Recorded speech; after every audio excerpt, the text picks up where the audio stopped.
Rebecca Crumb-Johnson. I'm a registered dietitian for North Lakes Community Clinic, and this is my friend Jane.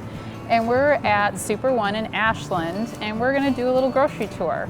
So the first thing you want to do when you go get groceries is you want to start with a list. You don't want to just come to the grocery store and buy whatever. It gets you in trouble.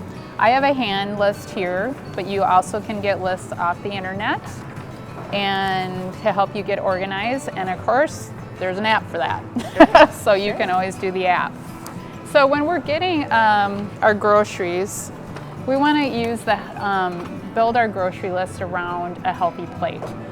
So the first part that we're going to talk about is the fruits and vegetables part of the healthy plate. And we mainly want low-carb veggies in that. So we want things like broccoli and green beans and spinach, but we also can have some fruit.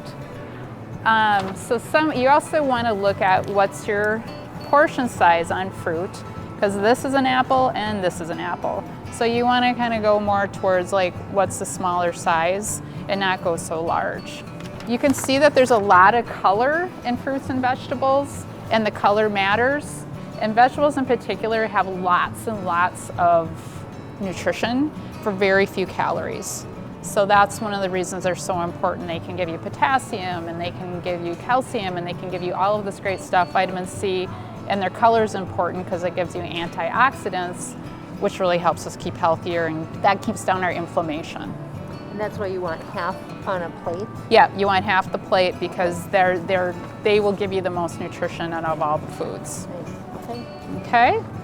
And then we have like what we call conventional food, and then we have the organically grown. What would the difference be between the USDA organic and regular? So organic, they have to prove that they haven't put any pesticides or fertilizer into the ground 3 years prior. So that wouldn't be, like manure would be okay, but not like a petroleum product. And then when it comes to meats, they can't feed them anything but organic foods, and it's usually pasture raised, and they can't use any antibiotics. So it's very extensive what they have to do to prove it. No growth hormones, no antibiotics. Nothing like okay. that. Okay. So we want to have half that plate from fruits and vegetables. Now you also can use frozen.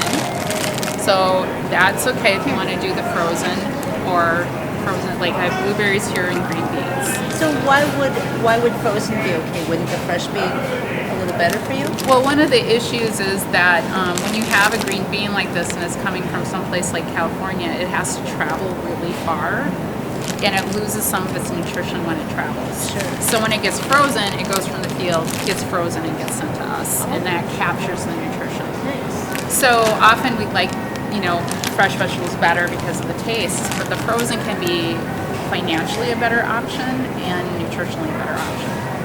Because it's readily available. Right. You don't have to do the in-season shopping kind of thing. Right, Okay. exactly. Okay, interesting. Yeah, so that is our first half of our plate. Thanks.